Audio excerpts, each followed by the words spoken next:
Hey VC, it's Jonathan, your cheap and cheerful record collector. I hope everybody's doing well out there today. First day of fall in Maine here, and it's a beautiful day, 70 degrees, sunny, just perfect. Leaves are starting to change a little bit. We had like in the 30s the other day in the morning. We woke up at like 36 degrees, warmed up nice during the day, perfect weather, cool nights, warm days. Doesn't get any better than that. Anyway, last week, a guy I know who has a booth at an antique mall in Portland was having a sale at his storage unit. He collected a lot of records over the years and tried to clean things out. So I went over there to this sale. He's supposed to be starting at 9 o'clock.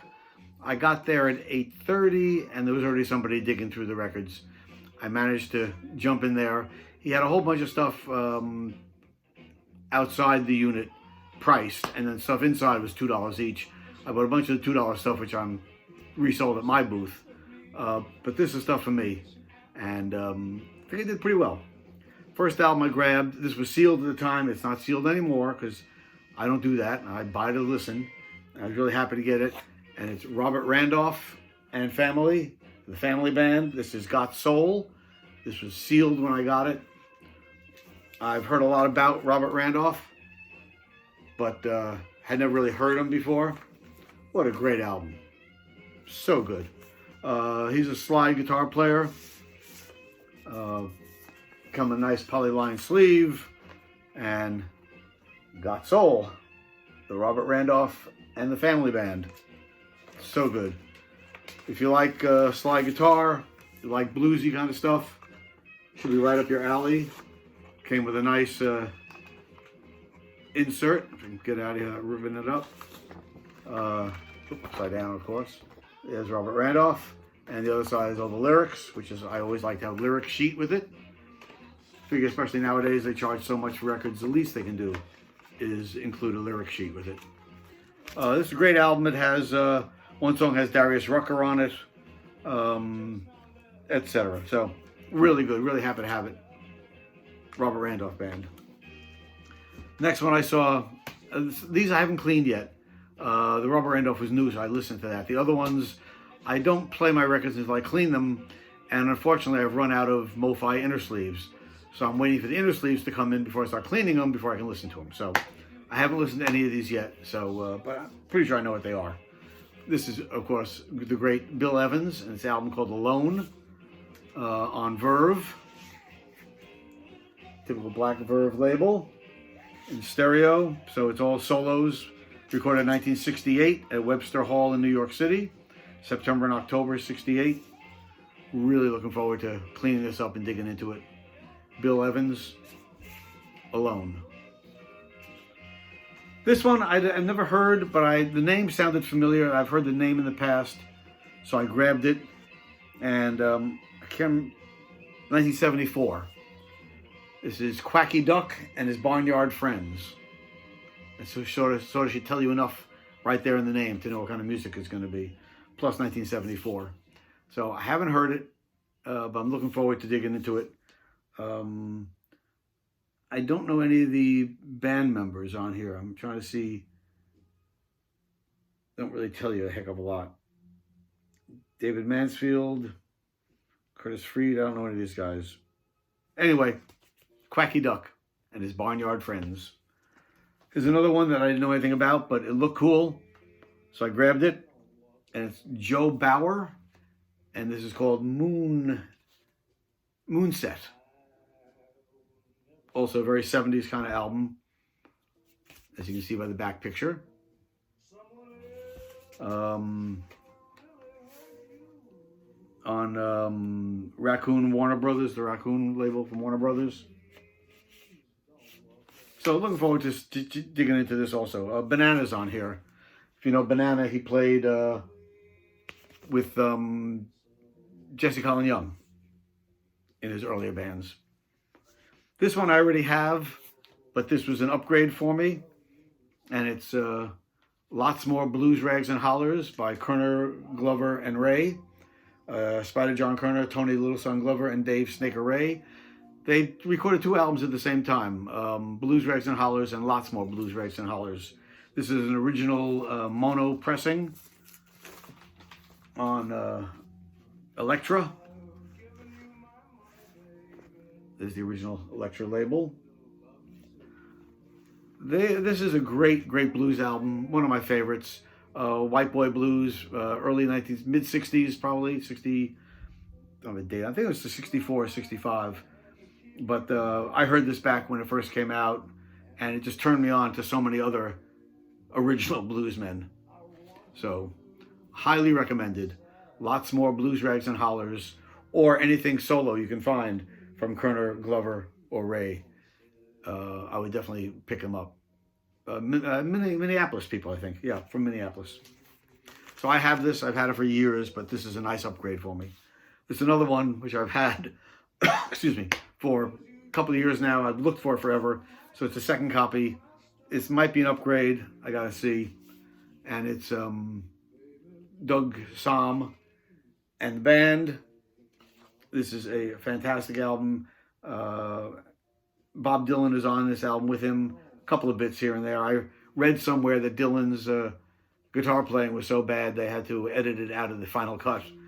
But Doug Sahm, originally in a band from the 60s called the Sir Douglas Quintet, who are from Texas. The story was the record company wanted them to sound like they were English because it was in the 60s and the English bands were, the Beatles and stuff were hip. So they renamed them the Sir Douglas Quintet. But great music out of Texas. Great album.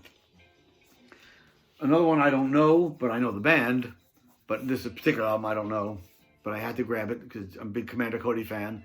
And this is the new Commander Cody band, Rock and Roll Again. Again, I haven't listened to it yet. But it's the Commander, so how bad can it be? Looking forward to that on Arista, basic Arista label. I'm a bluesman, obviously. I love the blues, so couldn't say no to Albert Collins' Ice Pickin' on Alligator Records from 1978. Larry Burton plays guitar in here with him. Casey Jones on drums, A.C. Reed on tenor sax. The Iceman, Albert Collins, Ice Pickin'. You all know the Alligator, basic Alligator label. Nothing special there, pretty nice though. We're looking forward to cleaning this up and digging into it. Albert Collins. This I grabbed. I want to like it more than I do like him, and it's Barry Goldberg, and this is a street man. He's an organ player. I'm not a huge organ fan. I don't like organs on jazz albums at all. But this has, I didn't realize it has Eric Gale playing guitar in it. It must be a very young Eric Gale. So we'll see. I'm looking for a date. Buddha Records. Buddha. Barry Goldberg, again, a White Boy Blues from the Mike Bloomfield, Paul Butterfield, which happen to be playing in the background right now, era of blues. Another one, I never saw this before, but I knew the name, so I had to grab it, and it's a promo, and it's King Curtis. And it's King Curtis Country Soul. There's the great King Curtis there, sax player. And it's not white label promo, but right on the back, promo, not to be sold. So looking forward to, again, cleaning this up and getting into it. Great cover. Couldn't pass it up. Next, I got 4 albums by the same artist. They were all in a row, and I just grabbed them all. And they're all by Rory Gallagher. Great guitar player from across the pond. This is Against the Grain, another promo-only copy. I can't remember this white label. I don't think so. No, but it does say promotion on it. Not for sale. I think the reason people are into the promo labels is that I guess the thought is that the promos were pressed from the original master when they first make the master, and the first ones they printed off were promos, so it's supposed to be cleaner and a little bit better sound. Who knows? Another Rory Gallagher. This is Take It Easy Baby. This is on Springboard, so this is a cheaper comp. Still not bad. This is another one, Calling Card. These are all from the mid-70s. This is on Chrysalis. I guess he changed labels a lot at that time. It's on Chrysalis label. And the last one I got by Rory Gallagher is Stage Struck, recorded live.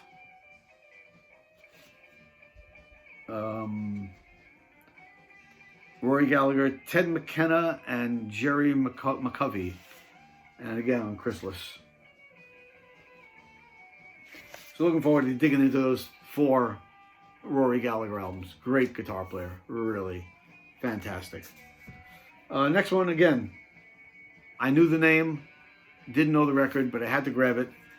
And it's all I saw here was the cover. And I said, wow, that's really interesting. I got to see what that's about.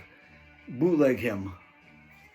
And when I flipped it over, it's Alexis Corner, who is a mainstay of the British blues scene in the 60s and 70s. And this is obviously a compilation of all his stuff and people who played with him. So the people who played with him on this album are Robert Plant, Ginger Baker, Jack Bruce, Charlie Watts, Graham Bond. I think that's enough to get to pique your interest. Steve Miller. Most of the other people I don't know. But I think that's quite enough to get my interest piqued. So this is a compilation, 2-record set of Alexis Corner.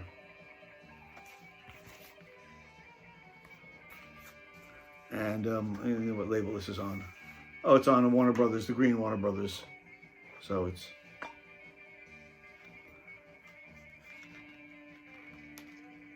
So that's... plus I love the cover, is fantastic. How cool is that?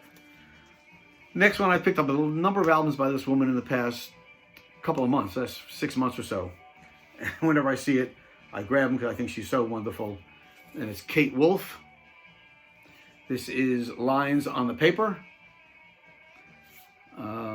Kate, unfortunately, passed away in her, I guess she was late 30s, early 40s, from some horrible cancer or something. And a great singer-songwriter, just beautiful voice. And this is on Owl Records. Nice logo there. Yeah, I can't say enough about Kate Wolf. It's really a shame she left this planet so young. And can come with a inner sleeve, and looks like someone wrote a bunch of stuff on the inner sleeve here. Happy anniversary, 1979. That's pretty cool. And let's see. Oh, a couple of jazz albums I picked up recently. Also, these were not at the the storage unit sale. These were, I think, locally at Goodwill. I got these. And this is Montreux Jazz at Lincoln Center. Jazz the Philharmonic at the Montreux Jazz Festival 1975. Zoot Sims, Clark Terry, Roy Eldridge, Benny Carter, Joe Pass, Tommy Flanagan on Pablo Records. Recorded in 1975, Montreux Jazz Festival. Beautiful stuff. Another one, Cootie Williams, Cootie and the Boys from Harlem. These were recorded in 1939. This is a Swedish pressing on Tax. Cootie Williams, again, the 1937, 1939. Johnny Hodges, Duke Ellington, Barney Bigard, Sonny Greer. So great stuff there. Really looking forward to digging into Cootie Williams. And the last one I got was a trade. I have a bunch of empty sleeves with no records in it. And I found a website that actually deals with trading. I put some sleeves on. Some guy got in touch with me. He said, "You want to do a trade?" I was happy to do a trade. I sent him off 2 empty sleeves, and he sent me B.B. King Sweet 16. The original Sweet 16. This is a repress, I think, from the original. I think the original came in the 60s. This was a 70s repress. Cleaned it up. Sounds really nice. On Kent Records. Great label there. Could be cleaner, I got to admit. Could be a little bit cleaner, but for 2 empty sleeves, I can't complain. 2 empty LP covers. He does Sweet 16, Bad Taste, a lot of stuff I don't know. Rock Me Baby, I Woke Up This Morning, Sweet Little Angel. But great classic B.B. King. And I thought that was the deal for 2 empty sleeves I had lying around. Grab another B.B. King album. So that's what I got today. Always more to come. Record Store Day is coming up this Saturday. Looking forward to that. Save my money now, trying to put some money away so I pick up a couple of records there. I'll probably do a video next week to show what I picked up at Record Store Day. Okay, all? Hey, until next time, take care and peace.